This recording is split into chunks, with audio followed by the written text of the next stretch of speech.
रात में चंद्रमा की चांदनी में शीतल करके चांदी के पात्र में मुझे ये दूध और पोहा बना के खिलाया करती थी। अब तो मैं राजा हो गया और ये सब भोग तो हैं, लेकिन वो माँ के हाथ की मिठास चली गई। परमात्मा श्री हरि ने इस तरह से सोचा है सब। रानियां हंस रही थी और उसके बाद तो भगवान श्री हरि ने रानियों के देखते देखते मुट्ठी भर चिवड़ा लिया है और अपने मुंह में पधरा दिए। रुक्मणी समझ गई, और कोई तो नहीं समझी थी। रुक्मणी ने समझ लिया और रुक्मणी समझ गई कि भगवान श्री हरि ने ये एक मुट्ठी खा करके अपने समान ऐश्वर्य दिया है। और यदि आप कभी पोरबंदर आओ तो देखना सुदामा के मंदिर की साइज और फिर द्वारका जाना, और द्वारका जी में द्वारकाधीश के मंदिर की साइज देखना। थोड़ा सुदामा का मंदिर बड़ा निकलेगा लेकिन द्वारकाधीश से छोटा नहीं है, थोड़ा ज्यादा ही निकलेगा लेकिन कम नहीं है। वो साइज आज भी देख सकते हो। अपने समान ऐश्वर्य दिया है और दूसरी मुट्ठी भर लिए थे, लेकिन तावत शरीर जगरू है। तब तक तो श्री रुक्मणी देवी ने हाथ पकड़ लिया और कहा कि नाथ हमको तो अपनी सेवा में रखो, नहीं तो फिर देता है तो वो देता है तो छप्पर फाड़ के देता है। रुक्मणी आदि अपनी 16,108 यहाँ जो रानियां हैं वो वहाँ दासियां हो जाती। भगवान अपने भगत की सेवा में अपना सब कुछ लगा देता है। ये बैलेंस देख के चेक लिखने वाला आदमी नहीं है। राज सुयज्ञ युधिष्ठिर कीन हो और ता में झूठ उठाई, क्योंकि सबसे ऊंची प्रेम सगाई। परमात्मा श्री हरि के जैसा प्रेमी कोई नहीं हो सकता। यदि तुम अपने लिए कुछ भी बचा के रखते हो तो तुम प्रेमी काय के? प्रेमी तो तब हो जब कुछ भी नहीं बचाना, जितना है जो है लुटाना, तब जाके प्रेमी हो। इसलिए नंद की यशोदा की कथा सुनते हैं, कहीं लोभ नहीं। इसलिए कृष्ण की बातें, नंद यशोदा का बेटा है, नंद यशोदा जैसा ही होगा ना। परमात्मा श्री हरि ने ऐश्वर्य दिया लेकिन सुदाम देव को पता नहीं चलने दिया, क्योंकि उनको पता है इसके जैसे खुददारी कहाँ। 4 मुट्ठी तो 4 मुट्ठी, गंदे से कपड़े में बांधे हुए तो वैसे ही, कच्चे तो कच्चे, चावल तो चावल, लेकिन परमात्मा को भी सुदामा ने दिया ही है, उससे कुछ मांगा नहीं है। भगवान को भी शर्म लगे उसको कुछ देने में। अयाचक व्रत है, उसका अपमान नहीं कर सकता पूछ कर कि तुम्हें कुछ चाहिए तो दे दो, लेकिन जरूरत है सब पता है ठाकुर जी को, और भगवान श्री हरि ने उसको वहां दे दिया है। फिर सुदाम देव यहाँ से 1 रात्रि पर्यंत रह करके चले हैं, और ऐसे आत्मानम स्वर्गतम यथा, जैसे स्वर्ग में चले गए हों वो सब फैसिलिटीज, और ये सब देखा तो बड़े प्रसन्न हुए। लेकिन ये याद नहीं करते थे कि कितनी सुंदर सोने की थाली में भोजन का है, कैसे व्यंजन बने थे, ये सब याद नहीं किया है। सुदामा वापस जा रहे हैं तो क्या याद किया है, वो श्लोक देखने जैसे हैं। सबसे पहले तो ये याद किया कि वो स्वयं भगवान होते हुए भी, मैं सामान्य जीव होते हुए भी ब्राह्मण का बेटा है, ये मान करके मुझे अपने छाती से लगा लिया। प्रेम को याद किया है, इस तरह अपने आसन पर बैठाया है मानो मैं उसका बड़ा भाई हूं। महिष्या विजितः, ये स्वयं लक्ष्मी जी होते हुए भी वो मेरे को पंखा जल रही थी। ये सब कितने प्रेमी हैं। ये दुनिया के बादशाह होते हुए भी, जगत के नाथ होते हुए भी एक ब्राह्मण का इतना झुक करके स्वागत कर सकते हैं। मेरे पांव को धुलाया उसने, कितना प्रेमी है। और धन मिल जाएगा तो मुझे भूल जाएगा, ये सोच करके इति कारुणिकः, कृष्ण को कहा धन नहीं देने वाले ठाकुर जी कारुणिक हैं। धन दे तो करुणा ही करते हैं, लेकिन धन नहीं देने वाला भगवान भी कारुणिक है। और ये मुझे भूल न जाए, उसकी साधना में विघ्न नहीं होए, उसके स्वाध्याय में कहीं गड़बड़ नहीं होए। क्योंकि देखो 2 स्थितियां हैं, एक तुम्हारा खाना पीना चलता है तो तुम भजन कर सकते हो, कथा में आके 3 घंटा बैठ सकते हो, ये सब। और एक है कि उसको ही पता ना हो कि मेरे पास कितनी संपत्ति है। अब ऐसे लोग हैं ना आज भारत में, तो उनको 3 घंटा कथा सुनना हो तो सुन सकते हैं क्या? मैंने तो नहीं देखा, उनके घरों में जाने का भी अवसर मिला है, लेकिन 3 घंटा वो बैठ पाए, इम्पॉसिबल। क्यों? उन पर बहुत सारी दूसरी जिम्मेदारियां हैं। तो ये सारी जिम्मेदारियों को निभा रहे हैं, और उस वजह से ये इस तरह से सत्संग में, कथा में, स्वाध्याय में नहीं बैठ सकते। तो ठाकुर जी ने ये सोचा कि उनको यदि ज्यादा दे देंगे तो फिर ये सब संभालने में उनका समय जाएगा, तो उतना समय ये बैठ करके राम राम नहीं कर पाएगा, उस वजह से इनको परेशानी है, नहीं देना। परमात्मा ने इति कारुणिकः नूनम धनम में भूरि ना ददा, उन्होंने इसलिए ज्यादा नहीं दिया। इस तरह सोचते हुए जन्म जन्म मुझे इन्हीं परमात्मा का सख्य और मैत्री प्राप्त हो, दास्य प्राप्त हो, इस तरह से सोचते हुए जैसे ही अपने नगर में पोरबंदर में आए और देखा तो बड़ा सा महल। सुदामा ने कहा अपने गए, इसके बाद लगता है किसी बिल्डर ने जगह ले लिया और अपने पास तो कोई वो कागज पत्रा है नहीं, इसने बिल्डिंग खड़ा कर दिया। अब कहाँ गई होगी सुशीला, कहाँ गए होंगे बच्चे। तब तक तो एक सुंदर सी साड़ी पहनी और कई दासियों को साथ लेकर के आई हुई एक महिला ने उनके पांव छुए। तो सुदामा जी कहते हैं मैया थोड़ा दूर से प्रणाम करें। तो उसने यूं चेहरा दिखा कर कहा कि मैया तो हूं लेकिन आपके बच्चों की, आपकी नहीं हूं। अरे सुशीला इतनी बढ़िया साड़ी और ये कैसे? बोले ये द्वारका वाले की कृपा। सुदामा जी की आंखों में आंसू भर गए। जैसे किसान बहुत मेहनत करता है ना, तो शाम को फिर सो जाता है और मेघ राजा को लगता है कि इसने अपना 100% इस खेत में दे दिया है और मुझे अपना 100% जल नहीं देना है, मुझे थोड़ा सा जल इसको देना है। अब इसने पूरी मेहनत किया है और मुझे थोड़ा सा देना है, तो वो सो जाए ना, बाद में उसके खेत में पानी डाल के चला जाऊं, ताकि मुझे भी शर्म ना लगे कि मैंने अपना 100% दिया नहीं, लेकिन इसने अपना 100% दिया है। तो जैसे मेघ राजा किसान सो जाए, उसके बाद में उसका सम्मान करते हुए रात में ही पानी बरसा के चले जाते हैं, बस उसी तरह भगवान श्री हरि ने भी सुदामा के आमने सामने तो कुछ नहीं दिया, लेकिन अब उनके घर में ही जाकर के सब डाल दिया। परमात्मा श्री हरि के इस दिव्य कथा, दिव्य सख्य और मैत्री की यह कथा बताया। भगवान जैसा दोस्त भी कोई नहीं। यदि तुम्हारी उम्र है और तुमको यदि कन्हैया दोस्त दिखते हैं, तो दुनिया में दोस्त बनाने जैसा, जशोदा के बेटे जैसा कोई नहीं है, नहीं है, नहीं ही है। त्वमेव बंधुश्च सखा त्वमेव। हे कृष्ण हे यादव गोविंद दामोदर माधवेति, हे कृष्ण हे यादव हे सखेति। गोविंद दामोदर माधवेति, हे कृष्ण हे यादव हे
परमात्मा श्री हरि के कई नाम हैं।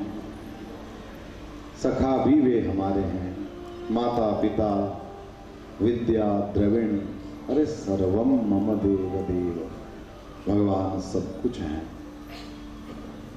कई बार इस कथाओं में मैं कह करके गया, परमात्मा का नाम जपें, परमात्मा का नाम ही गाएं, परमात्मा के नाम में जो विश्राम की प्राप्ति होगी वो कहीं और कभी भी नहीं होगी। हो सके तो परमात्मा के नामों को गुनगुनाएं और परमात्मा के ही नजदीक रहने की चेष्टा करें। भगवान श्री हरि का आपके सामने दिव्य विग्रह है। हमारे यहाँ गुजरात में पूज्य जी इंदिरा बेटी जी विराजती थी, अब तो वे गोलोक वासिनी हो गई। आपने बहुत पुष्टि मार्ग के प्रचार प्रसार के लिए मेहनत करी थी। उन्होंने एक दिव्य पद लिखा, आइए उसको गुनगुनाएं। हमारी मैया ने हमको बाद में याद में दिलाया, लेकिन आज कथा का विराम है तो मैं आपकी प्रसन्नता के लिए उसको गा दूं। भगवान श्री हरि के एक एक अंग को देख करके एक एक भगवान का नाम याद आता है। पुष्कर की कथा को भी याद कर लें, निरंजन भाई और उन सबको भी याद कर लें। और उस कथा में पहली बार आप सबने सुना तो बड़ा, आप सबको, मैं तो उससे पहले कई टाइम से गाता था, लेकिन आप सबने पहली बार सुना तो बड़ा आनंद सबको मिला। आइए उसका लाभ लें।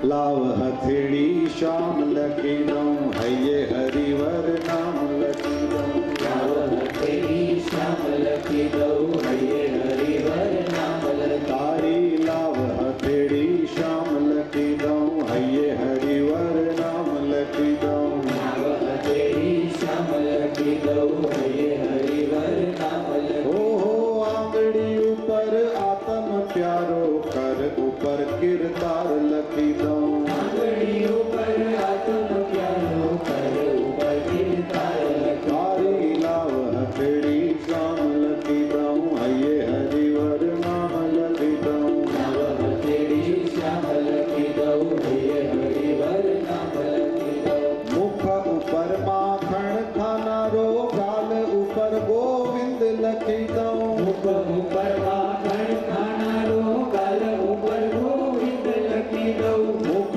ऊपर माखण खाना रो, गाल ऊपर गोविंद लकी दऊं। मुख ऊपर माखण खाना रो, गाल ऊपर गोविंद लकी दऊं। कंगन ऊपर कृष्ण कृपालु, कंगन ऊपर कृष्ण कृपालु, कंगन ऊपर कृष्ण कृपालु, भुज ऊपर भगवंत लकी दऊं। लाव हथेड़ी श्याम लकी दऊं, है ये हरिवर नाम लकी। तारी आंगड़ी ऊपर आत्म प्यारो कर, ऊपर किरदार लकी दऊं। लाव हथेड़ी श्याम लकी दऊं, है ये हरिवर नाम लकी दऊं। कुंडल ऊपर कमल नयन ने, अलकावली पर अलख लकी दऊं। कुंडल ऊपर कमल नयन ने, अलकावली पर अलग लकी दऊं। कुंडल ऊपर कमल नयन ने, अलकावली पर अलख लकी दऊं। कुंडल ऊपर कमल नयन ने,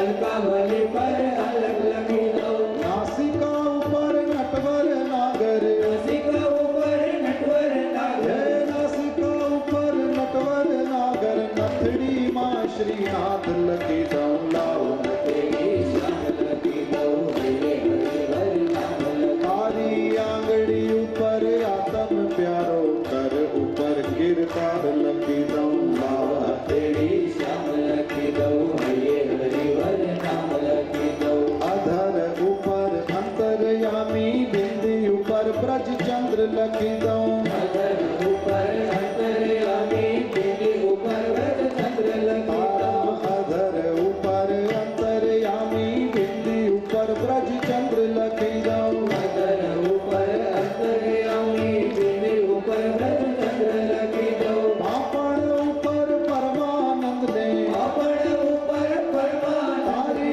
पापड़ ऊपर परमानंद ने, की माँ श्री कृष्ण लकी दऊं। लाव हथेड़ी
परमात्मा श्री हरि के दिव्य नामों का गुंजारों करें।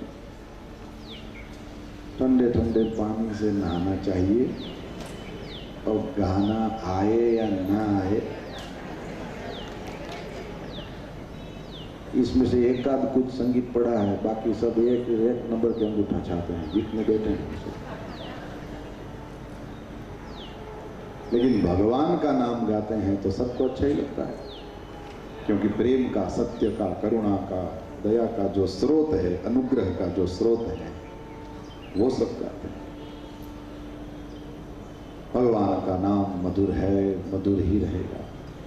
जो भी अच्छा लगे, हमको ये अच्छा लगता है इसलिए हम कभी कभी ये गाते हैं, गोविंद दामोदर माधवेति, हे कृष्ण हे यादव हे सखेति। गोविंद दामोदर माधवेति, हे कृष्ण हे यादव हे सखेति। गोविंद दामोदर माधवेति, हे कृष्ण हे यादव हे सखेति। गोविंद दामोदर माधवेति, हे कृष्ण हे यादव हे सखेति। गोविंद दामोदर माधवेति, गोविंद दामोदर माधवेति, गोविंद दामोदर माधवेति, गोविंद दामोदर माधवेति। गोविंद दामोदर माधवेति, हे कृष्ण हे यादव हे सखेति। गोविंद दामोदर माधवेति, हे कृष्ण हे यादव हे सखेति। हे गोविंद दामोदर माधवेति, हे कृष्ण हे यादव हे सखेति। गोविंद दामोदर माधवेति, हे कृष्ण हे यादव हे सखेति। हे कृष्ण हे यादव हे सखेति। हे कृष्ण हे यादव हे सखेति। हे कृष्ण हे यादव हे सखेति। हे कृष्ण हे यादव हे सखेति। हे कृष्ण हे यादव हे सखेति। हे कृष्ण हे यादव हे सखेति। एतद् ब्रह्मण्य देवस्य श्रुत्वा ब्रह्मण्यतां नरः लब्धभावो भगवती कर्मबन्धात् विमुच्यते। ब्रह्मण्य देव भगवान श्री हरि के इस सख्य की कथा का जो कोई भी श्रवण करते हैं, कर्म बंधनों से मुक्त हो जाते हैं और भगवान में उनको भक्ति की प्राप्ति होती है। याद रखिए भैया, ज्ञान की प्राप्ति करने के लिए यदि मत होगे तो ज्ञान प्राप्त होगा, ये भविष्य की बात है। सत्कर्म करोगे तो सत्कर्म का फल मिलेगा, यह भविष्य की बात है। भक्ति के मामले में ये बात नहीं है।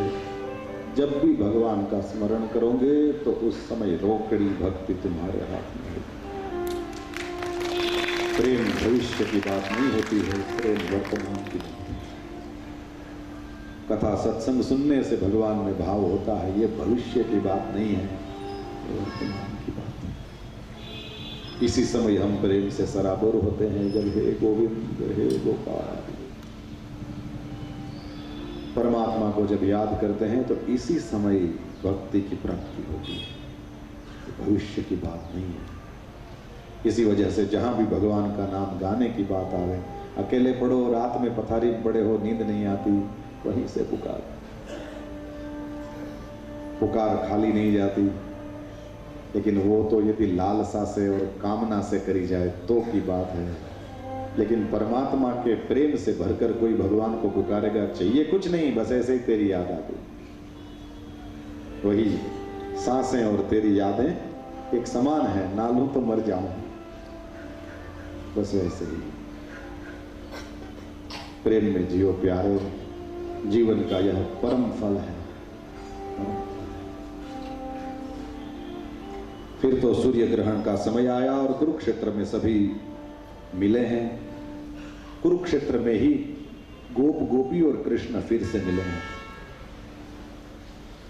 अर्जुन को भगवान ने उपदेश दिया है, वो 700 श्लोकों में है, और गोपियों को भी इसी कुरुक्षेत्र में उपदेश दिया है, ये केवल 6 श्लोकों में है। अर्जुन को 700 श्लोक कहने पड़े, गोपियों को 6 बहुत हो गए। परमात्मा श्री हरि ने उनको भी उपदेश दिया है, ये कथा है। फिर द्रौपदी और कृष्ण पत्नियों का संवाद है, जिसमें भगवान के साथ सबका विवाह किस तरह से हुआ इसकी बात कही गई। वसुदेव जी ने वहां यज्ञ किया है, वसुदेव जी और नारद जी के बीच में संत समागम हुआ है, और कुरुक्षेत्र से सब लोग वापस आए हैं, ये कथा बताया। बाद में फिर मथुरा में अपने द्वारका जी में एक दिन वसुदेव जी ने ब्रह्म ज्ञान का वर्णन किया है, और फिर भगवान श्री हरि ने देवकी जी के मांगने पर उनके 6 बेटे जिनको कंस ने मार दिया था, भगवान उनको वापस लाए हैं।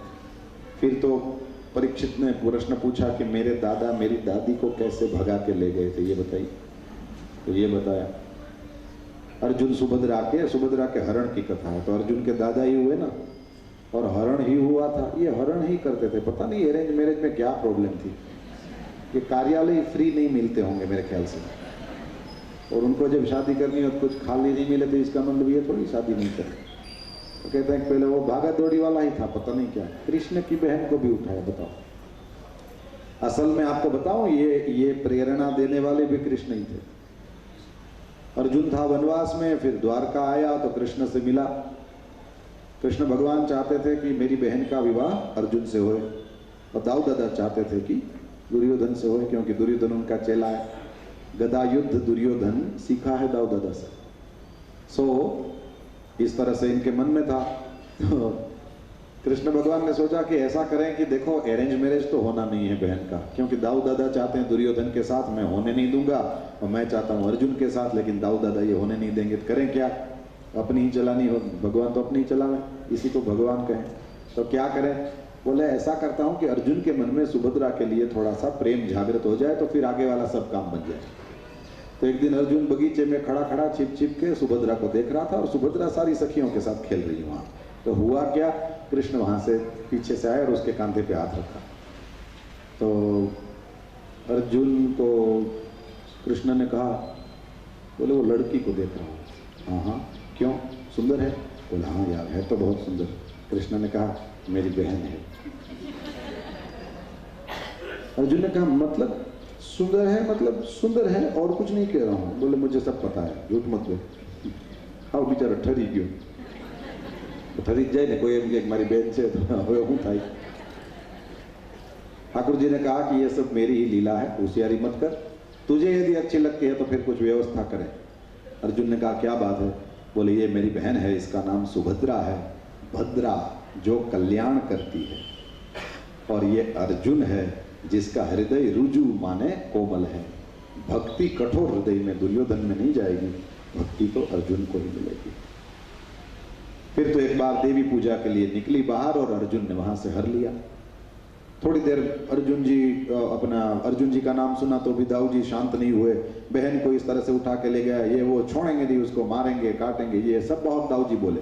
कृष्ण भगवान ने भी कहा कि देखो सब लोग सोच लो, उसके साथ लड़ने जाना है, वो नर है, ध्यान रखना। शंकर जी को भी युद्ध में उसने प्रसन्न कर लिया था, ऐसा युद्ध करने वाला है, फिर बताना मत मेरे को कोई। बोले वो तुम्हारा दोस्त है इसलिए तुम ज्यादा होशियारी करते हो, तुरंत सब लोग युद्ध की तैयारी करो और हम छोड़ेंगे नहीं उसको। तो कृष्ण बलराम दोनों अपना रथ सजाए और उसमें अस्त्र शस्त्र, और बोले मारेंगे नहीं, छोड़ेंगे नहीं, मारेंगे काटेंगे, ये करते हुए गए। तो दाऊ दादा को कृष्ण भगवान रथ चलाते हुए याद दिला कि शंख तो फूंको, युद्ध करना है, शंख तो फूंकना है। दाऊ दादा ने कहा शंख वहां साइड में रख, छोड़ेंगे नहीं उसको आज तो कृष्ण भगवान ने जोर से रथ दौड़ाया। फिर क्या हुआ पता है? सेना तो पीछे आ रही है, लेकिन कृष्ण भगवान रथ चलाते हुए बोले कि दाऊ दादा देखो तो सही अर्जुन का रथ कितनी स्पीड में जा रहा है। दाऊ दादा ने कहा रथ तो बड़ी स्पीड में जा रहा है, गजब है। बोले फिर आप ठीक से ये भी थोड़ा जूम इन करके देखिए कि रथ चला कौन रहा है। अर्जुन तो पीछे खड़ा है, सुभद्रा भगा रही है। दाऊ दादा ने कहा हाँ ऐसे ही लगता है। बोले सुभद्रा क्यों भगा रही है? अर्जुन को अर्जुन ले जाना चाहिए उसको, ये तो सुभद्रा ले जा रही है। बोले हाँ यही बात है, दोनों को एक दूसरे पसंद है। क्या करूं, रथ में गियर को चेंज करूं? बोले हाँ चेंज करो, उन दोनों को बुलाओ। अभी धूमधाम से विवाह किया। ठाकुर जी जो चाहें वही होए, और उनको सब करना आता है, सीखो।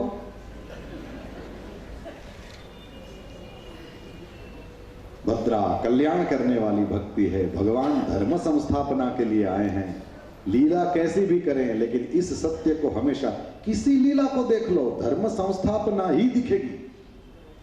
यही तो मजा है, इसलिए तो भगवान है। नहीं तो अपना माथा कहां झुकता है? अपने सगे माँ बाप को नहीं प्रणाम करते, वो भी इसको करते हैं, क्योंकि करना पड़ता है ऐसा। अरे मोहन दास भी समझ में नहीं आया, अभी तो मोहन बहुत दूर की बात है। गांधी जी समझ में आते हैं? अभी थोड़े और साल जाने दो, कोई मानेगा नहीं कि केवल लकड़ी के सहारे सारे गोरों को यहां से उठा के फेंक दिया इंग्लैंड में, कोई मानेगा नहीं। मोहनदास समझ में नहीं आते, मोहन कहां से समझ में आए? तो सीधी सी बात, हर लीला को दर्शन करने की चेष्टा करें, धर्म संस्थापनार्थाय। फिर तो भगवान श्रुतदेव और मिथिलेश के घर, दोनों के जगह एक साथ गए। इससे ये सीखना है, एक राजा है एक ब्राह्मण है, यानी भगवान को कोई नात जात का नहीं है, दोनों के घर कुछ खाया है। दूसरा, एक बहुत पैसे वाला है, राजा है, एक ब्राह्मण है। एक के घर सोने के सिंहासन दिए गए और एक के घर दर्भ के आसन दिए गए। कितना फर्क है, लेकिन परमात्मा ने दोनों के साथ प्रेम पूर्ण व्यवहार किया है, ये भगवान दर्शाते हैं। और फिर तो अंत में तत्व का उषित्वादिश्य सन्मार्गम, सन्मार्ग का उपदेश दे करके गए। ये सन्मार्ग क्या है, यही आगे वाले अध्याय में वेद स्तुति में बताया। परमात्मा श्री हरि को जब वे शयन कर रहे हो तो किस तरह से वेद के मंत्र जगाते हैं, इसका अशेष समामना या पुराणोपनिषद रसः, यह है 87वें अध्याय का 43वां श्लोक। इन थोड़े से श्लोकों में तो सारा अपना जो भी समामनाय, अपना जितना भी ये साहित्य है और सारे पुराण सारे उपनिषदों का ये रस है, इसमें सब आ गया। और आपको अच्छी लगे इसलिए एक बात बता दूं, वेद स्तुति में भी कथा की बहुत महिमा है, भगवान के गुणगान की बहुत महिमा वेद स्तुति में भी की गई। ठाकुर जी कभी अवसर दें कि ऐसे विद्वान श्रोता सुन रहे हों और कभी वेद स्तुति के भी कुछ अर्थ किए जाएं। फिर तो ठाकुर जी ने वृकासुर से शिव जी को बचाया, ये कथा। भृगु द्वारा तीनों देवताओं की परीक्षा और ब्राह्मण के मरे हुए बेटों को अर्जुन जी ने वापस ला दिया और भूमा देव का दर्शन किया, ये कथा। अंत में महिषी गीत सुनाया, यादवों के असंख्येयत्व का प्रतिपादन किया और दशम स्कंद को विराम दिया। 11वें स्कंद में भगवान श्री हरि के कुल को, यादव कुल को भगवान की ही इच्छा से शाप लगा है। फिर नारद जी और वसुदेव जी के दोनों के संत समागम की बात, सत्संग की बात, उसमें निमि राजा के यज्ञ में 9 योगेश्वर पधारे और उस सत्संग को बता करके फिर देवता लोग आए हैं जिन्होंने परमात्मा को स्वधाम पधारने की प्रार्थना किया। भगवान श्री हरि ने द्वारका में कुछ लोगों को बीमार होते हुए देखा तो सबको प्रभास ले जाने की बात करी। उद्धव जी आए हैं, उद्धव जी ने भगवान के चरणों में प्रणाम किया और उद्धव जी ने कहा कि महाराज मुझे भी अपने साथ ले चलें। लेकिन ठाकुर जी ने कहा कि देखो मेरे में जो ज्ञान है मैं चाहे चला जाऊं, लेकिन मेरा वह ज्ञान पृथ्वी पर टिके ऐसी मेरी इच्छा है। इससे सीखना यह है कि भगवान ने हमको भी तो कुछ सिखाया है, तो जो हमको आता हो वो हमको किसी को सिखा के मरना चाहिए। इससे क्या होगा, बोले हम में जो ज्ञान है वो हम दे करके जाएंगे। ब्राह्मणों के लिए तो नियम है, उसने स्वाध्याय आदि करके जो भी ज्ञान अर्जित किया है वो यदि दूसरे को दे करके नहीं जाते तो ब्रह्म राक्षस होते हैं। तो जितना भी जो कुछ भी स्वाध्याय आदि से आता हो, जो भी आपको योग्य मिले, पात्र मिले कि पुत्र मिले, जो भी मिले उसको सिखाओ। अपने में रहा हुआ ज्ञान दे करके जाना, ये श्री कृष्ण ने सिखाया। और फिर अपनी पादुकाएं दे दी हैं उद्धव जी को, और क्योंकि उद्धव जी को अपने से अणु मात्र भी कम नहीं समझते थे, उस वजह से परमात्मा ने उद्धव जी को रखा है। और वज्रनाथ बच गया, बाकी पूरा यादव कुल खत्म हो गया है। कैसे खत्म हुआ? बोले भगवान ने ज्ञान दिया, अपनी पादुकाएं दिया। फिर राम कथा को याद करें, चित्रकूट में राम जी ने भरत जी को अपनी पादुकाएं दिया है, और यहाँ द्वारका जी में या प्रभास में जैसे कहें, उस तीर्थ में भगवान श्री हरि ने उद्धव जी को अपनी पादुकाएं दिया है। गजब का तीर्थ है प्रभास, वहां सब गए। देखो इसका नाम ही ऐसा है प्रभास। मेरे गुरुदेव भगवान पूज्य भाई श्री कहते हैं, प्रभास में जो साधना करता है वो चमक जाता है। माधवपुर वाले ठाकुर जी से लेकर के वो सारा प्रदेश, गीर में तुलसी श्याम है, और ये सब जो प्रदेश है वो सब भगवान महादेव का, वो विष्णु का भी क्षेत्र है और शिव का भी क्षेत्र है, सब है। आप जहां हैं पूरा भारतवर्ष एक तीर्थ है। कल ही अपने फोटोग्राफर है ना, वो मेरे से पूछ रहे थे, वीरभद्र का जन्म इधर आंध्रा में और इधर कहीं हुआ था। मैंने कहा देखो भागवत का वर्णन तो बताता है कि कैलाश में हुआ था, लेकिन यदि शंकर भगवान का कोई गण यहाँ भी उसका अवतार हुआ हो तो प्रसन्न होना चाहिए जान के, हर जगह, क्योंकि कल्प भेद हरिचरित सुहाए और भांति अनेक मुनि संजाए। कदाचिच्च पुराणेषु विभेदो यदि दृश्यते कल्प भेदे न तत्सर्वम समाधेयम मनीषिभिः। तो इसको मानने में भी कोई बुराई नहीं है। अरे फोटो खींचने वाले भी पुराणों में से सवाल पूछे, ये सगुन है, हाँ, नहीं तो उनको क्या इसमें रस होता है, लेकिन भगवान की कुछ कृपा है। ये माइक वाले भाई दो बदलते रहते हैं, कभी दाढ़ी वाला कभी बिना दाढ़ी का आ जाता है, लेकिन कथा दोनों सुनते हैं, दोनों ने, मैंने देखा। ये क्या है कि यहाँ तो यहाँ से सब दिखता है, सच मानना। छेक वहाँ रसोड़ा में તમે કઈ હખડ ડખડ કરતા હોય નહીં અહીંથી દેખાય, પછી આ બાજુથી તમે આવતા હો ત્યારે વાતો કરતા હોય નહીં અહીં સાંભળે, અહીંયા કંઈ કરો અહીંયા આટા મારતા હોય એ બધું દેખાય અહીંથી। सब बहुत अच्छा लगता है, और क्या। नहीं तो ये चालू करके चले जाओ, कौन रोकता है? वैसे रोकने वाले हैं, फोन आता है आपको भी, लेकिन आपकी श्रद्धा होगी ना तब जाके सुनते हो, नहीं तो मोबाइल में खेलते रहो, कौन मना करता है। लेकिन कुछ ना कुछ अपने शास्त्रों को सुनना और सत्संग सुनना, इसमें सब माता पिता के आशीर्वाद होते हैं, तब जाके इस तरह से ये सब होता है। तो सत्संग में बैठने की रुचि बने, ये सब भगवान की कृपा है। तो आप जहां भी हैं वो तीर्थ है। तत्रैव गंगा यमुना त्रिवेणी गोदावरी सिंधु सरस्वती च सर्वाणि तीर्थानि भवन्ति तत्र यत्राच्युतोदार कथा प्रसंग। प्रभास में गए हैं और वहां जाकर के शिव जी का पूजन किया है, ब्राह्मणों को खूब दान दिया है, और फिर यादवास्थली हो गई, और एक दूसरे को सब मार काट करके सब भगवान के धाम में चले गए। भगवान श्री हरि से पहले दाऊ दादा ने भी अपना शरीर शांत कर लिया। आज भी त्रिवेणी के किनारे पर छोटा सा गुफा जैसा स्थान बना हुआ है, वहां दाऊ दादा ने अपना शरीर छोड़ा है। उसके बाद तो भगवान श्री हरि उस पीपल के पेड़ के नीचे बैठ गए। जरा नाम का बहलिया आया है और उस बहलिया ने वाण छोड़ा है, ठाकुर जी के चरणारविंद को भेदता हुआ छाती में लगा है। जैसे मेरा हिरन मरा हो इस तरह से खुशी मनाता हुआ वो आया और देखा तो ठाकुर जी के चरणारविंद में वाण लगा है, रो पड़ा। भगवान श्री हरि ने कहा रोने की कोई बात नहीं है, तुमने मेरे लीला में मुझे मदद ही किया है। और उसको भी विमान में बैठा करके वैकुंठ में भेज दिया। 6 दिन के थे ठाकुर जी जब पूतना आई, वो भी मारने आई थी, उसको भी वैकुंठ में बैठाया। और आज भी वो जारा नाम का बहलिया आया, उसने भी बाण मारा, मारने के लिए ही मारा। लेकिन ये परमात्मा है ही ऐसे कि किसी भाव से उनके पास जाओ, मारने वाला भाव हो कि और कोई भाव हो, वे तारते ही तारते हैं। परमात्मा श्री हरि ने सबको तारा है। दारू काया उसको द्वारका जी भेज दिया और उसके बाद में तो सब देवता आकर के खड़े हो गए हैं। किस मार्ग से परमात्मा जाते हैं लेकिन किसी को पता नहीं चला। उस पीपल के पेड़ के नीचे से दिव्य प्रकाश पुंज उठा है और धीरे से रह करके भगवान श्री हरि अपने धाम में पधारे। देवताओं के दुंदुभी नगाड़े बज उठे, जय जयकार हुआ। श्री द्वारिका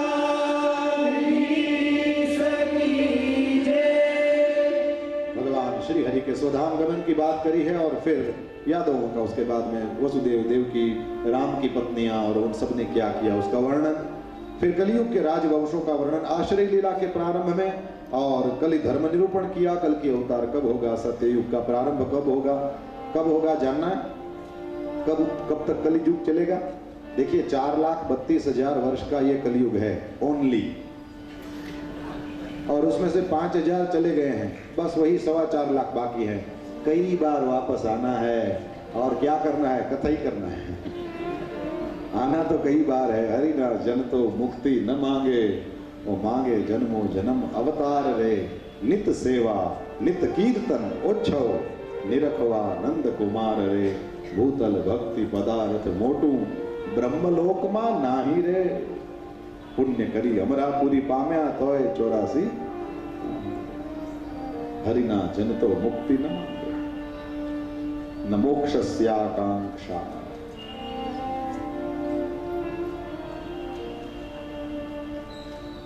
परमात्मा श्री हरि, उनका नाम कीर्तन करते रहें, इससे अलावा और कुछ नहीं चाहिए।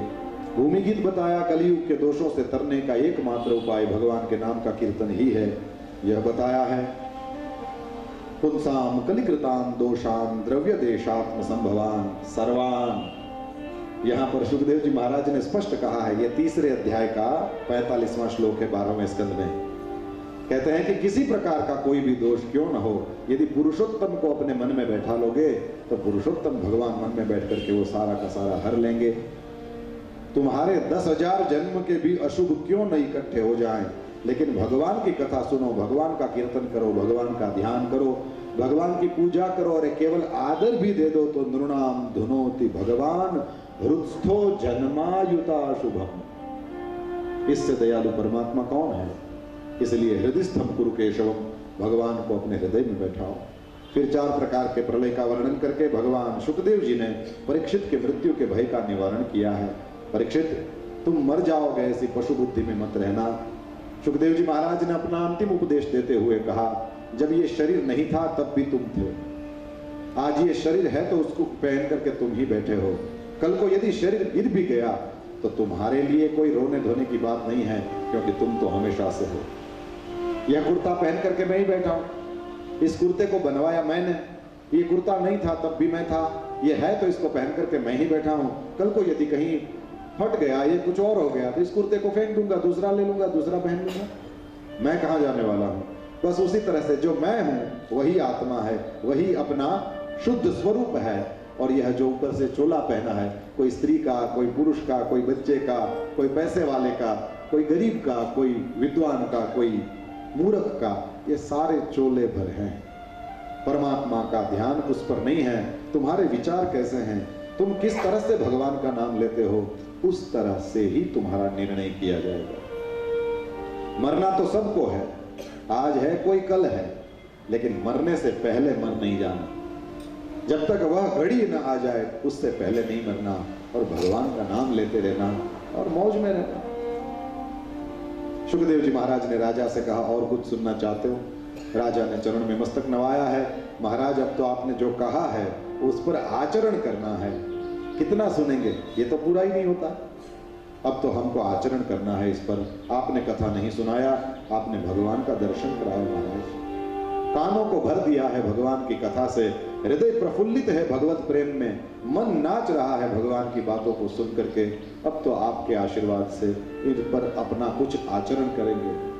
परीक्षित राजा के पास 7 दिन थे, 7वां ही दिन था, इसलिए परीक्षित राजा को सुखदेव जी महाराज ने कहा, राजा अब तक्षक आवे तुम्हें डसे, ये सब देखने के लिए मैं यहाँ बैठने वाला नहीं हूँ, लेकिन जब तक बैठा हूँ तब तक तक्षक आ नहीं सकता, इसलिए कुछ भी पूछना हो, मृत्यु का भय अभी भी मन में हो तो कुछ भी पूछना है पूछ ले। राजा ने मस्तक नवाया, सिद्धोस्मि अनुगृहीतोस्मि भवता करुणात्मना श्रावितो यच्च मे साक्षात् अनादि निधनो हरि। आपने साक्षात श्री हरि को ही सुनाया है। महाराज सिद्ध हुआ, ये अभिमान नहीं है, अनुग्रहित हुआ। मैं आपके अनुग्रह से अनुग्रहित हूं। इस तरह से राजा ने जब मस्तक नवाया, सुखदेव जी महाराज ने देखा कि राजा मौत के भय से मुक्त हो गया है।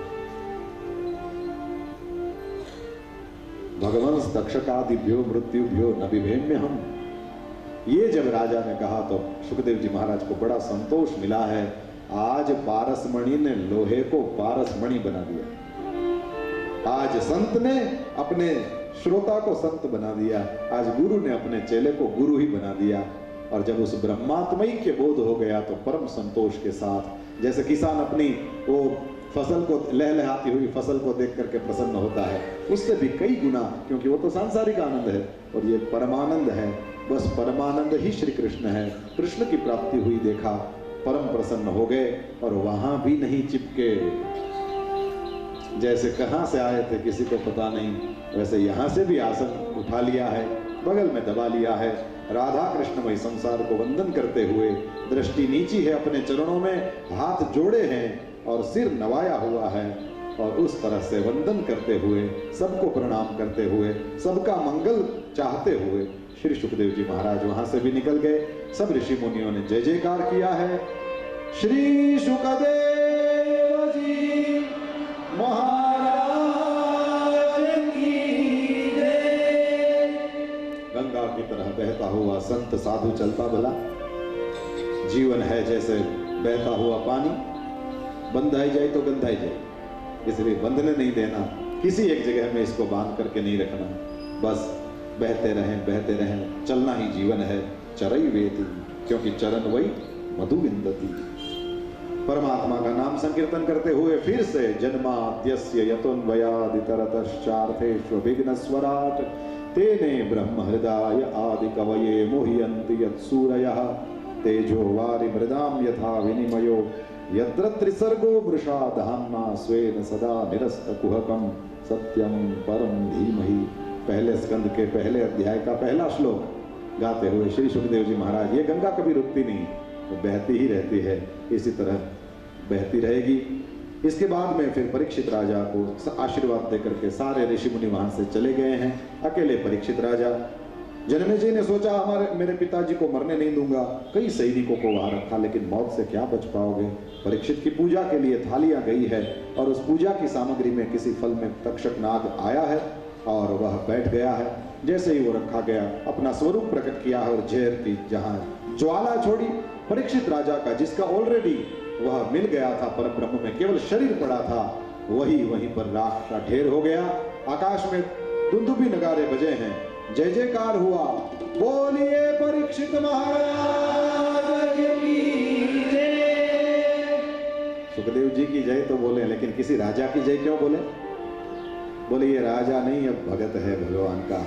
ये नहीं होता तो सुखदेव जी के मुख से वह दिव्य भागवती धारा नहीं बहती, और यदि भगवान के नाम की धारा को कोई बहाने वाला मिल जाए तो उसका तो 2 बार जय जयकार है।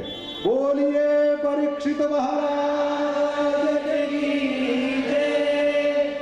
अर्जुन प्रश्न नहीं पूछता तो गीता कहां से मिलती, पार्वती प्रश्न नहीं पूछती तो रामायण कहां से मिलती, इसी तरह परीक्षित प्रश्न नहीं पूछता तो भागवत कैसे मिलती।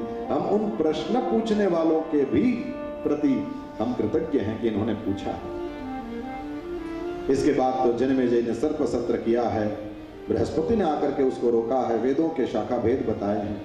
भगवान याज्ञवल्क्य ने सूर्य नारायण की उपासना किया है और शुक्ल यजुर्वेद को प्राप्त किया है। उन याज्ञवल्क्य भगवान के प्रति भी हम सब अपनी कृतज्ञता और प्रणाम व्यक्त करें।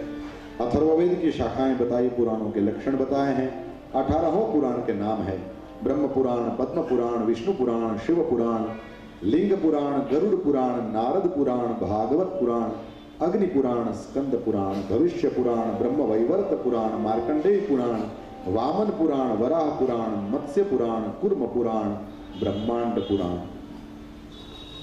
18 पुराण है। ये सब हमारा ही समझ लो, ये हेरिटेज है, सब हमको ही मिला है। जैसे पिताजी की संपत्ति बच्चों को मिलती है, उसी तरह ये सारा का सारा खजाना, ये सारी की सारी ऋषि मुनियों की संपत्ति है और वह संपत्ति हम सब की है। ब्राह्मण लोग यहाँ बैठ कर के बाँचते हैं, वो घर में बैठ कर के जो स्वाध्याय किया हो और ना समझ में आया हो, उनके समाधानों के लिए यहाँ आना। अपने वैयक्तिक और सामाजिक और आध्यात्मिक जीवन में जो मुश्किलें आती हैं, उनके समाधान शास्त्रों से यहाँ निकाल करके दिए जाते हैं। 18,000 श्लोक नहीं पढ़े जा सकते, उसको पढ़ना है, उसको देखना है, तो अपने घर में कभी भागवत। इसलिए मैं तो हमेशा कहता रहता हूँ, हम लोग हमारी पोथी को आज बंद करेंगे, लेकिन आप अपनी पोथी खोलना। कि पोथी बंद करने का दिन नहीं हो, राधाष्टमी है, बहुत अच्छा दिन है। यदि ठाकुर जी प्रेरणा करें तो आज से ही नित्य भागवत के पाठ का प्रारंभ करिए, आपका जीवन प्रसन्न, मधुर और मंगल बनेगा। ये सब हम सब लोगों के लिए लिखा गया है, सब कुछ हमारा है। एक पुराण ऐसा जो ऋषि के नाम से है, मार्कंडेय पुराण, और 3 अध्याय में भगवान मार्कंडेय की कथा, जिसमें भगवान ने, विष्णु ने और शिव ने, यानी नरनारायण और भगवान महादेव दोनों ने कृपा किया है। भगवान बद्रीनाथ की कृपा हुई इन पर, नरनारायण देव पधारे हैं, इसका वर्णन है। और उसके बाद भगवान के अंग उपांग और आयुधों का रहस्य बताया गया। 12 महीनों में सूर्य नारायण के भिन्न भिन्न गण होते हैं, इनकी चर्चा। सूर्य होते हैं, एक ऋषि होते हैं, एक गंधर्व होते हैं, एक अप्सरा, एक नाग, एक यक्ष और एक राक्षस, ये सब साथ में चलते हैं। 12वें अध्याय में श्रीमद् भागवत की संक्षिप्त विषयानुक्रमणिका बताई गई। पहले स्कंद से लेकर 12वें स्कंद तक जो भी कथाएं हैं उनका वर्णन किया गया। और अंतिम अध्याय में पुराणों की श्लोक संख्या, किस पुराण में कितने श्लोक हैं, और अंत में श्रीमद् भागवत के महात्म्य का वर्णन किया गया। और अंत में गुरुदेव भगवान की कृपा से श्री सूत पुराणी नैमिषारण्य में अंतिम मंगलाचरण करते हैं। कस्मयेन विभासितो यमतुलो ज्ञान प्रदीपः पुरा तद्रूपेण च नारदाय मुनये कृष्णाय तद्रूपिणा योगीन्द्राय तदात्मनाथ भगवद्राताय कारुण्यतः तच्छुद्धं विमलं विशोकममृतं सत्यं परं धीमहि। परमात्मा ने करुणा करके इस दिव्य भागवत शास्त्र को ब्रह्मा जी को दिया। परमात्मा ने ब्रह्मा जी का रूप लेकर करुणा करके श्री नारद जी को दिया। परमात्मा ने श्री नारद जी का रूप लेकर के करुणा करके यह भागवत शास्त्र वेद व्यास जी को दिया। परमात्मा ने करुणा करके भगवान वेद व्यास का स्वरूप लेकर के यह श्रीमद् भागवत शास्त्र अपने पुत्र सुखदेव को पढ़ाया है। परमात्मा ने ही तत्रा भवद भगवान नंदनंदन रूपस्तु श्री शुको भगवान ऋषि। श्री सुखदेव जी महाराज नंदनंदन का ही रूप है। भगवान ने सुखदेव जी महाराज का रूप लिया और परीक्षित के सामने यह कथा गाया। उसी सभा में सूत पुराणी बैठे थे। भगवान ने ही सूत जी का रूप लिया है। और ये परंपरा ही बताती है कि भगवान ही हर वक्ता का रूप लेते हैं और अपने श्रोताओं के सामने अपनी ही लीला कथाओं का जिस तरह का देश काल हो तदनुसार गायन और आनंद करते कराते हैं। उन परमात्मा को प्रणाम है। भगवान वासुदेव को वंदन, श्री सुखदेव जी महाराज को वंदन, जिन्होंने संसार सर्प जिसको काटा उस परीक्षित को छुड़वाया। भवे भवे भक्ति की प्राप्ति हो ऐसी परमात्मा के चरण में बार बार विनती। और अंतिम श्लोक में पुनः भगवान श्री हरि के चरण में प्रणाम है। पहला श्लोक हम सबने गाया था, अंतिम भी गा लें। नाम संकीर्तनम यस्य, नाम संकीर्तनं यस्य, नाम संकीर्तनम यस्य, नाम संकीर्तनं यस्य, सर्वपाप प्रणाशनम, सर्वपाप प्रणाशनं, सर्वपाप प्रणाशनम, सर्वपाप प्रणाशनं, प्रणामो दुःखशमनः, प्रणामो दुःखशमनः, तं नमामि हरिं परं, तं नमामि हरिं परं, तं नमामि हरिं परं, तं नमामि हरिं परं, तं नमामि हरिं परं। तं नमामि हरिं परं। तेरी शरण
कुलदेवी माता के आशीर्वाद से सब आपके पूर्वजों के बहुत बहुत आशीर्वाद और शुभकामना के कारण संतों के आशीर्वाद के साथ आज इस ठक्कर परिवार के यहाँ भगवान की दिव्य कथा जो सप्ताह पारायण हो रहा था उसका आज विराम लिया जा रहा है।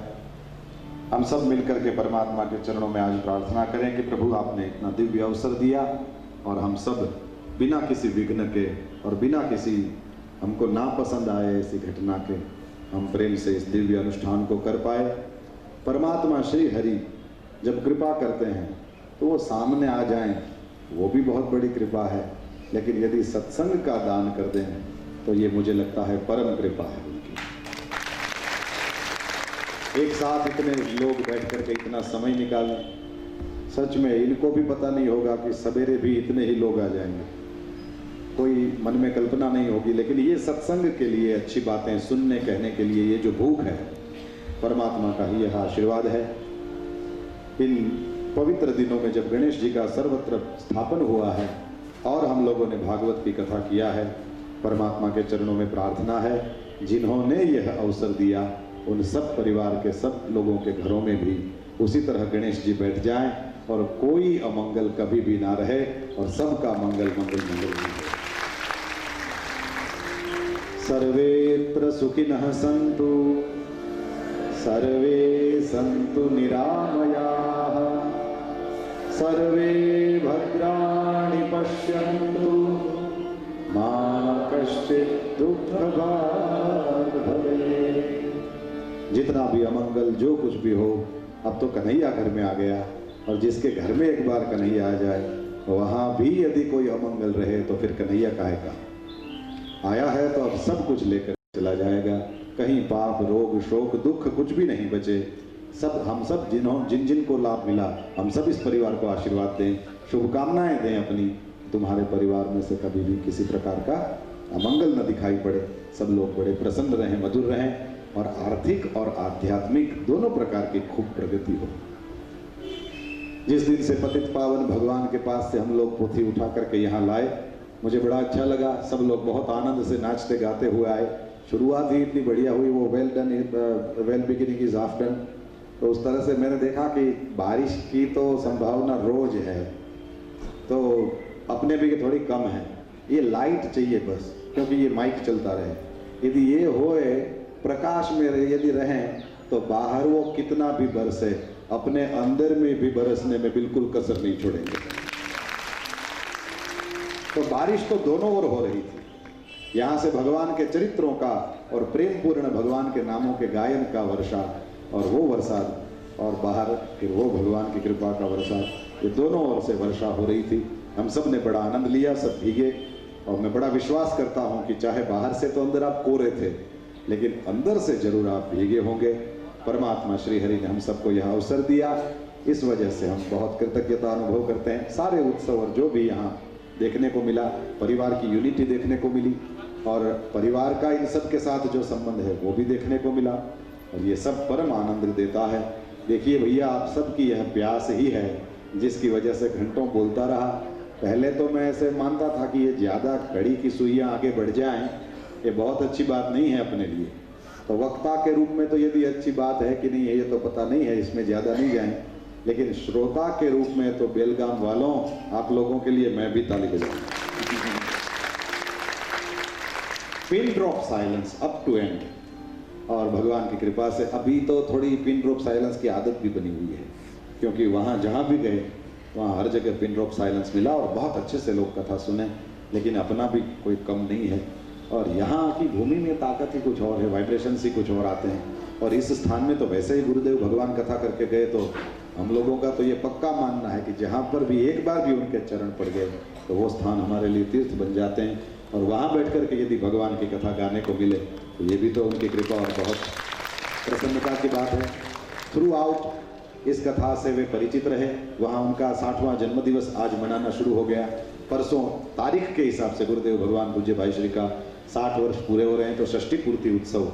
और हम तो इसको षष्ठी पूर्ति नहीं कहते, हम कहते हैं इतना स्फूर्ति से दौड़ते हैं तो ये षष्ठी स्फूर्ति उत्सव है। 60 साल की उम्र में भी कोई इतना दौड़े, क्या कहें। कई हजार किलोमीटर का प्रवास तो वैसे ही उनका हो जाता है। बस उसी तरह जैसे नारद जी घूमते रहते हैं, अपना पूरा पूरा जीवन उन्होंने लगा दिया है संस्कृति की सेवा में, अपना सुख कभी नहीं देखते। तो बेलगाम वालों को उनका परिचय यही है, इसलिए थोड़ा सा आपके सामने वर्णन किया। और वो करते क्या हैं ये यदि देखना हो तो कभी पोरबंदर आइए, वहाँ जा करके दर्शन करिए, आपको पता चलेगा। यहाँ कई लोग ऐसे बैठे हैं जिन्होंने दर्शन किया ही किया है। इस कथा का जब प्रारंभ हुआ तो उससे पहले जब मुझसे मिलने के लिए हरिकिशन भाई और आप सब लोग आए थे, तो वहाँ पूज्य भाई श्री का आशीर्वाद लेकर के ही हमने प्रारंभ किया है। और ये आशीर्वाद का ही फल है कि आज इतना प्रेम पूर्ण वातावरण में हम लोग कथा को विराम देने जा रहे हैं। सबके लिए शुभकामना व्यक्त करता हूँ, आपके परिवार के बड़े बूढ़ों से लेकर के ये यंग ब्रिगेड तक के सारे। नहीं तो ये धार्मिक आयोजन और उसमें ये सब जवान बच्चे बच्चियाँ बैठे हैं, ये थोड़ा होता भी है नहीं भी होता है, लेकिन इस परिवार में भागवत के संस्कार हैं। इतने दिनों से मैं देख रहा हूँ श्रद्धा जैसे बढ़ती ही चली गई, बढ़ती ही चली गई। किसी उम्र का कोई बच्चा हो, कोई बेटी हो, कोई बहन हो, मैंने सब में ये श्रद्धा देखी है। और बस इसी को देखते रहते हैं तो दौड़ने का मन करता है कि इसमें थकान का कोई सवाल ही नहीं है। आपकी आंखों में जो प्यार है वही कहता है कि और 4 घंटे बोलना हो तो भी तैयार है। वही बात है, बस यही हरिगुण गान गाते रहें और अपने जीवन को पवित्र मधुर मंगल बनाते रहें। परमात्मा के चरणों में हम सबकी रति मति गति हो, इसी दिव्य प्रार्थना के साथ आप सभी के लिए जो अपना समय निकाल करके यहाँ बैठे, इस प्रसंग की शोभा बढ़ाई और आपने प्रेम से हरिगुण गान गाया और सुना, उसके लिए धन्यवाद करता हुआ आप सब ने यह कथा गाने का अवसर दिया, इसलिए आपका भी धन्यवाद करता हुआ। कहीं व्यास विचार से अलग कोई बात बोली गई हो, यदि कोई चीज़ ऐसी हो जो आपको पसंद ना आई हो तो वो कथा से छोड़ देना, और जो भी अच्छा लगा हो प्रेम से उसको उठाना। ये ऋषि मुनियों के विचार हम सब सुखी हुए हैं उसके लिए है, यही प्रधान सुर रहा है इस कथा में। तो इसी को पकड़ के रखें, इसी तरह अपना जीवन बनाने की चेष्टा करें और भगवान हम सब पर कृपा करें, यह प्रार्थना करता हुआ आइए कथा को विराम दूं। उससे पूर्व कुछ विधि करूंगा, आप मेरा साथ दें। 3 बार हाथ उठा करके हम लोग हरे कृष्ण मंत्र का पाठ करेंगे। हरे कृष्ण कृष्ण कृष्ण हरे हरे, हरे राम राम राम हरे हरे, हरे कृष्ण कृष्ण कृष्ण हरे हरे, हरे राम राम राम हरे हरे, हरे कृष्ण कृष्ण कृष्ण हरे हरे, हरे राम राम राम हरे हरे। हमारे यहाँ हरये नमः मंत्र है, इसको 3 बार उच्चारण करने से विधि वगैरह में कहीं भी कुछ भी न्यूनाधिक हो गया हो तो वो शांत हो जाता है, वो सब परिपूर्ण हो जाता है। इस भाव से हम 3 बार हरये नमः मंत्र का उच्चारण करें। पहले मैं बोलूँगा, फिर आप बोलें, फिर मैं बोलूँगा, फिर आप बोलें, और उसके बाद तीसरी बार मैं बोलूँगा, उसके बाद में फिर आप बोलें। हरये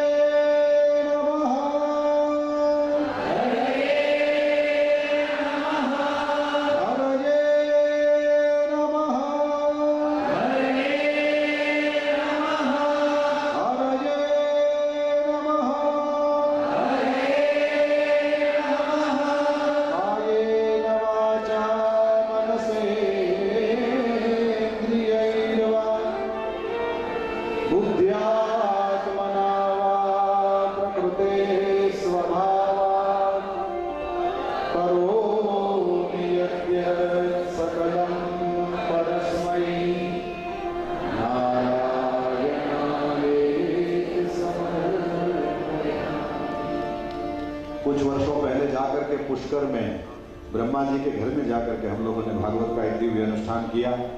वहाँ पर जिन्होंने कथा का आयोजन करवाया था, उसी कथा से ये दूसरा फूल यहाँ वाला निकला है। सो निरंजन भाई और उनके परिवार को याद करता हूँ, और उसी से फिर आप सबसे परिचय हुआ।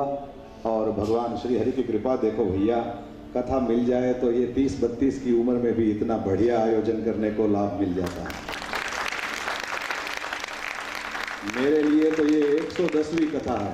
कथा को मैं खूब देखता, सुनता, समझता हूँ और सब कुछ हम लोग ये इतने सालों से यही 1999 से यही कर रहे हैं, लेकिन मेरे को बिल्कुल भी प्रशंसा करने का मेरा स्वभाव नहीं है। मैं कथा से, व्यासपीठ से सबका नाम ले लेकर प्रशंसा करता नहीं हूँ, लेकिन हम सब लोग वहाँ घर में बैठ करके कभी कभी बातें करते हैं तो करते हैं कि हम खोजें तो भी आयोजन से मुझे कोई कमी नहीं दिखती, खोजने पर भी नहीं दिखती।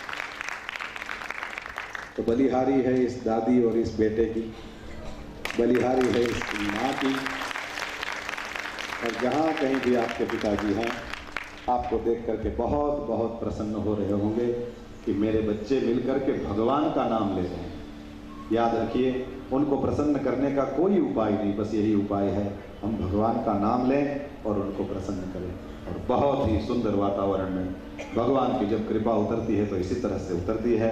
फिर से हृदय से आप सबके परिवारजनों के लिए खूब स्वास्थ्य रहे, परिवार में खूब प्रसन्नता रहे, खूब सन्मति रहे, संतों के खूब आशीर्वाद लें आप।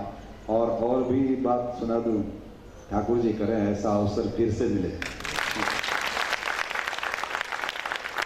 भगवान करे फिर से इस तरह का अवसर प्राप्त होए। 5 वर्ष પછી અને તરવરી કે હાલો આવતા વર્ષની તારીખ આપો। पर में हर जगह अंधेरा ही अंधेरा दिखता है, लेकिन ये एक ठिकाना ऐसा है, यहाँ मिल जाए तो यहाँ से प्रकाश बांटा जाता है। वक्ता भी प्रकाशित होते हैं, श्रोता भी प्रकाशित होते हैं।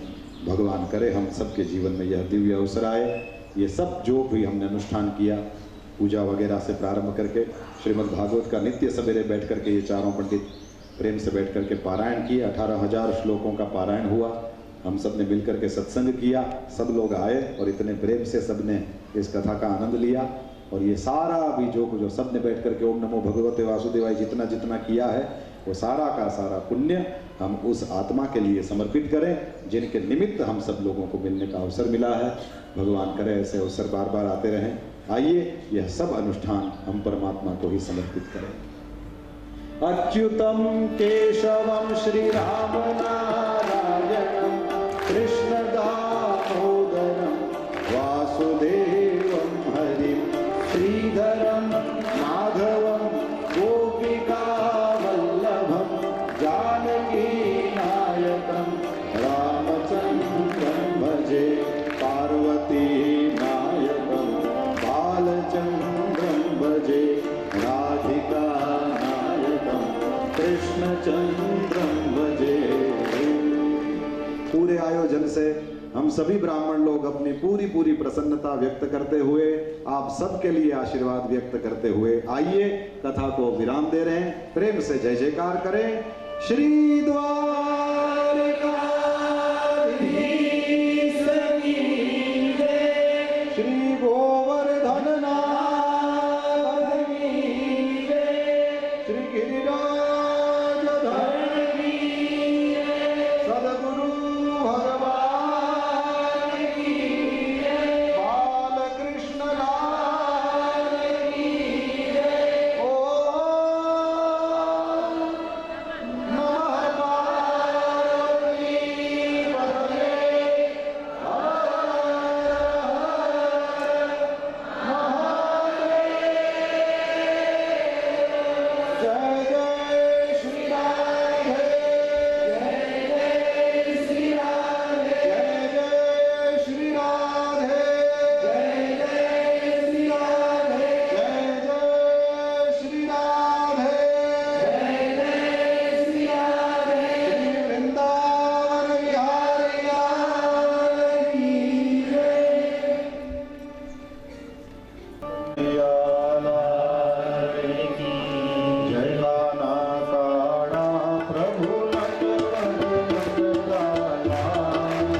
पर